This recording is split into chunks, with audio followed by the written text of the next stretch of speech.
salam sejahtera untuk kita semua. Balik lagi nih bersama kami di channel LPK PPSTM Restu Guru.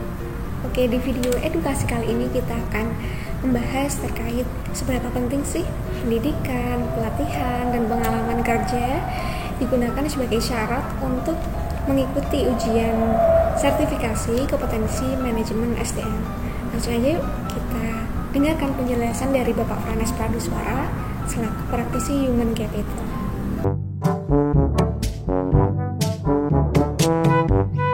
Salam sejahtera untuk kita semua. Berjumpa lagi dengan saya Franes Praduswara. Hari ini kita akan membahas tentang masih seputar KKNI dan SKKNI ya, terkait dengan persiapan untuk ujian sertifikasi jenjang untuk level-level tertentu di bidang MSDM yang nanti bekerja sama dengan LSP dan BNSP. Kita langsung aja. Jadi pada video break sebelumnya ada pengantar yang intinya menyebutkan bahwa tahun 2021 semua posisi jabatan yang memang mengelola MSDM maka diwajibkan memiliki sertifikasi kompetensi yang diakui secara nasional, yaitu yang dibuktikan adanya sertifikat dari BNSP yang mengatakan dia kompeten untuk bidang tertentu. Nah, sekarang harus seperti itu dan nanti 2021 maka harus memiliki sertifikat tersebut. Nah, selanjutnya kemarin pengantar seperti itu dan selanjutnya sekarang video kali ini akan membahas tentang apa sih yang harus kita persiapkan untuk mengikuti sertifikasi tersebut. Jangan lupa, seperti kemarin saya sampaikan bahwa untuk ikut sertifikasi atau ujian kompetensi itu tidak bisa dilakukan atau disiapkan hanya dalam 1 minggu, 1 bulan, itu tidak bisa. Karena ada beberapa hal yang sifatnya portofolio. Karena BNSP sendiri dalam melakukan sertifikasi itu dia akan menggabungkan antara pendidikannya apa, pelatihannya apa saja, dan pengalamannya di mana aja. Dan pengalaman itu sinkron, tiga-tiga ini harus sinkron sehingga bisa diambil sebuah kesimpulan dia itu kompeten apa tidak. Misalnya pendidikannya apa? Misalnya pendidikannya adalah S1 manajemen SDM.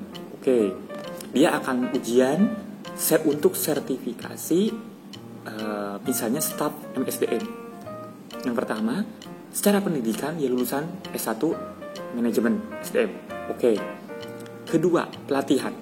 Selama dia kuliah, dia mengikuti pelatihan-pelatihan yang sifatnya pengelolaan SDM. Misalnya bagaimana dia membuat penilaian itu bagaimana menentukan job desk, bagaimana analisa jabatan, bagaimana analisa workload analis. Jadi bagaimana dia cara menganalisa pekerjaan itu overload atau tidak, terus hubungan industrial dan lain sebagainya, itu ada dibuktikan dengan pelatihan-pelatihan yang diikuti.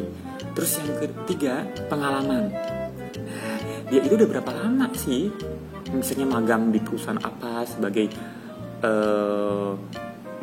staf ADM di MSDM, atau dia sudah bekerja 1 tahun dan lain sebagainya. Nah, ketiga itu digabungkan dan tentu nanti hasilnya disesuaikan dengan ujian terakhir, maka 3 ini dilebur dan ditambah dengan hasil ujian, maka akan ada hasil berupa kompeten atau tidak.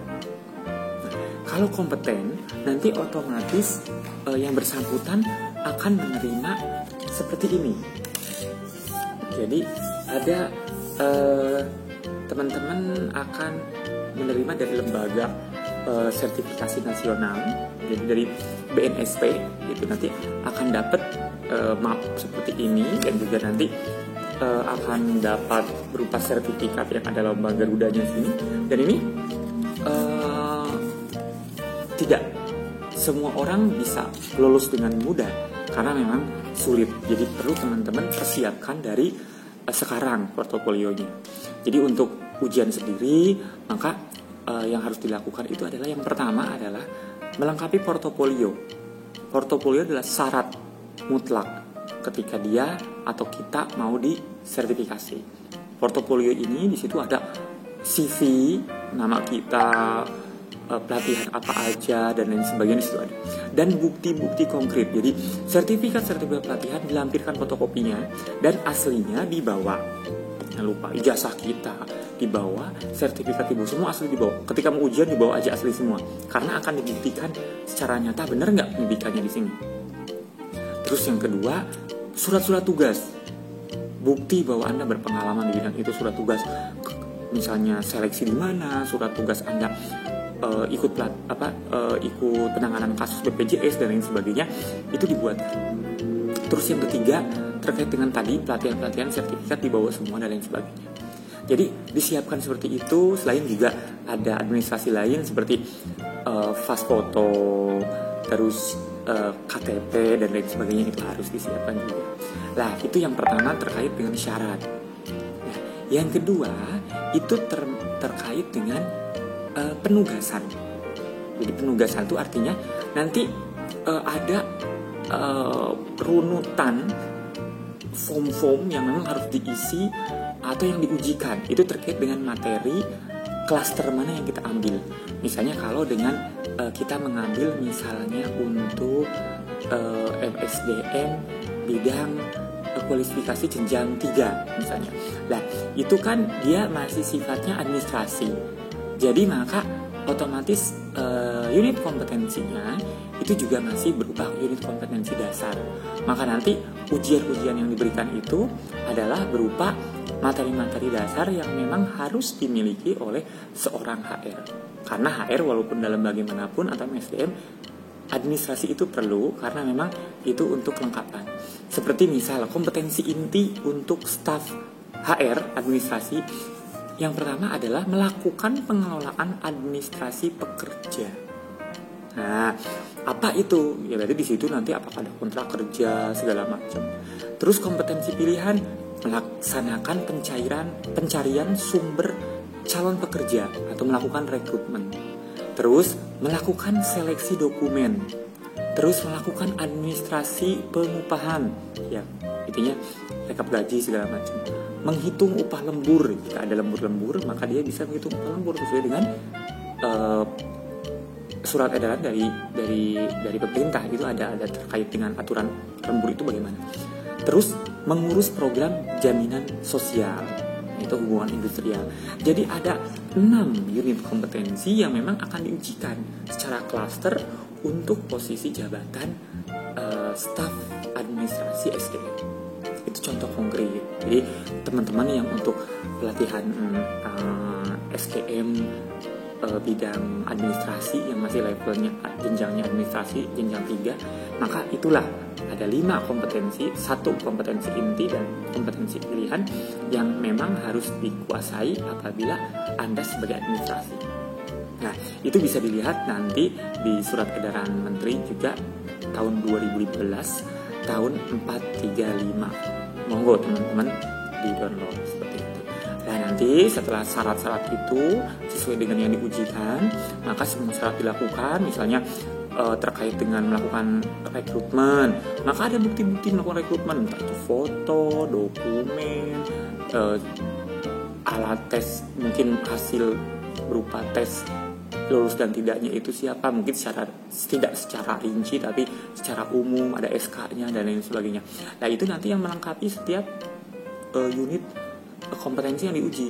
Jadi minimal ada 6 misalnya SK minimal sebagai contoh.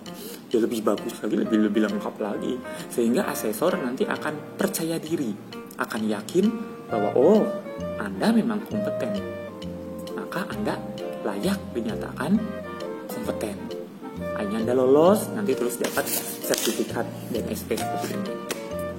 Namun apabila belum lolos, belum kompeten, maka mereka pun juga tidak akan merasa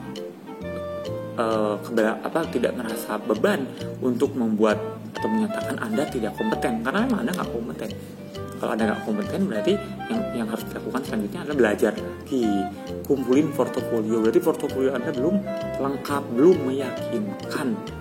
Jadi dari analisa semuanya itu, dari pendidikan Anda, pelatihan dan pengalaman, belum cukup untuk dinyatakan kompeten. Sehingga supaya ujiannya lancar, sertifikasinya lancar, maka persiapkan dari sekarang. Ikut pelatihan, buka lagi SKKNI, terus selalu open. Jadi ada informasi apapun kita ambil terkait, misalnya dari dinas mana ada sertifikasi yang sifatnya lebih ringan biayanya, ada bantuan pemerintah, itu bisa diambil. Nah, mungkin dari saya cukup seperti itu. Ada teman-teman, ada yang misalnya bertanya, boleh langsung nulis di kolom komentar sertifikasi itu bagaimana. Terus ada yang nanya, sekarang kan yang dibahas MSDM, kalau yang lain ada nggak sertifikasinya? Saya misalnya sebagai akunting, ada nggak? Ada. Intinya sertifikasi itu prosesnya sama, hampir sama. Bedanya adalah terkait dengan tadi pengujian tadi yang Anda siapkan itu beda, tapi prosesnya sama. Ada portofolio di sana, ada persyaratan administrasi yang harus Anda siapkan, ada penugasan tadi, ujian seperti itu, bukti-bukti Anda sertifikat, sama semuanya. Cuman yang beda adalah terkait dengan ujiannya tadi. Ujiannya itu disesuaikan dengan unit kompetensi yang Anda pilih, atau klaster, ataukah sistem SKNI. Tapi kebanyakan sekarang itu sistemnya klaster. Seperti ini klaster. Jadi jenjang itu berklaster. Jadi jenjang 3 itu ada 6 yang diujikan. Dan jenjang berapa ada berapa. Jadi memang sekarang itu kebanyakan yang jenjang, karena itu lebih dinilai lebih pas, tepat sasaran. Oke, itu saja dari saya. Nanti di lampiran ini saya akan menunjukkan contoh-contoh sertifikat BNSP menunjukkan tentang kelayakan dari MSDM maupun dari SKKNI untuk bidang kepelatihan. Jadi, itu aja dari saya. Terima kasih. Selamat menjalankan aktivitas kembali.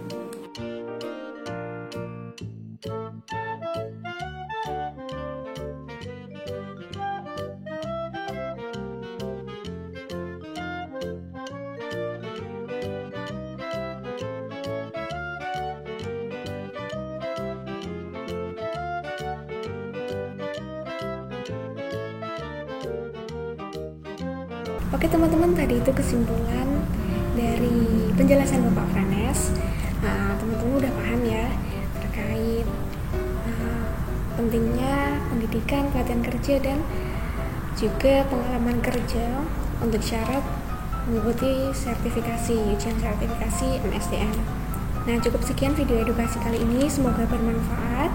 Jika ada pertanyaan, kalian bisa tulis di kolom komentar. Yang belum subscribe, silahkan subscribe dulu channel ini. Bagi yang udah, jangan lupa like, comment, and share. Terima kasih.